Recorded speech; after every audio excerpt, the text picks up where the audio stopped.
पड़ोसी मुल्क के अंदर एक चरसी था, चर्स पिया करता था, नशे की चीज। एक नौजवान से कहा, भाई चर्स पीने के पैसे दे दो। तो कहा, खाना खिला सकता हूं, खाना खिला सकता हूं, चर्स के लिए पैसे नहीं दे सकता।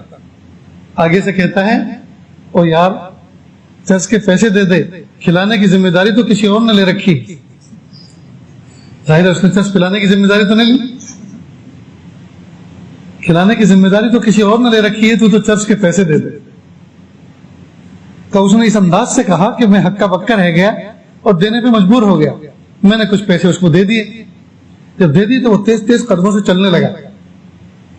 ये भी पीछे पीछे चला कि देखूं ये जाता कहां है और करता क्या है। ये चल ही रहा था, रास्ते में कोई फंक्शन हॉल था, शादी खाना था, दो हिस्सों में बना हुआ था। एक में कुछ औरतें बैठी थी और दूसरे में मर्द हजरात थे, खुशियों का माहौल था। और खाना मर्दों वाले हिस्से से सर्व किया जा रहा था औरतों वाले हिस्से की तरफ। तो एक नौजवान ट्रे के अंदर बिरयानी लेकर वो रास्ता क्रॉस करके औरतों के हिस्से में जा रहा था कि रास्ते के किनारे ठोकर खाया और वही बिरयानी गिर गई। और उसने अपने पाजामा पैंट को झाड़ा, साफ किया और वो ट्रे भी वहीं झाड़ दी और वापस दोबारा लेने के लिए गया। ये चर्सी वहीं बैठा और फौरन खाना शुरू किया, गरम गरम बिरयानी ढेर सारा पड़ा हुआ था, ऊपर क्यों खानी शुरू की। कहा, मैं पीछे खड़ा हुआ ये मंजर देख रहा था, चर्सी ने अचानक मुझे देखा और अजीब बात कही कि मैं हैरान रह गया।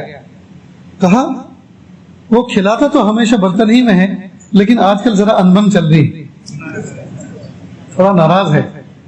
और हाँ, वो करीब इतना है, वो करीब इतना है, गुस्सा चाहे जितना हो जाए भूखा कभी नहीं सुलाता।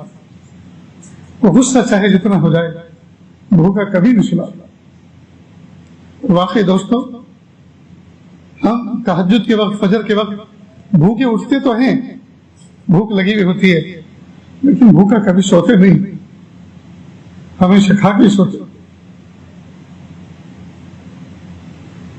तो मुझे और आपको दोस्तों इतना करीम रब मिला है, फिर भी हम उसके साथ कट्टी करके जिंदगी गुजारते हैं, फिर भी उसके महबूब की सुन्नतों पर पैर रखते हैं, फिर भी महबूब के लाए हुए दीन पर अमल नहीं करते, कुरान पाक की तिलावत नहीं करते, नमाजों का एहतमाम नहीं करते, निगाहों की हिफाजत नहीं करते, जुबान की हिफाजत नहीं करते, दिल की कैफियत की हिफाजत नहीं करते, फिर भी हम बदअखलाकी करते हैं, फिर भी हम गाली गलौज करते हैं, फिर भी हम जुल्म करते हैं, फिर भी हम अपने मोमिन भाइयों पर, अपने साथियों पर, पड़ोसियों पर जुल्म करते हैं।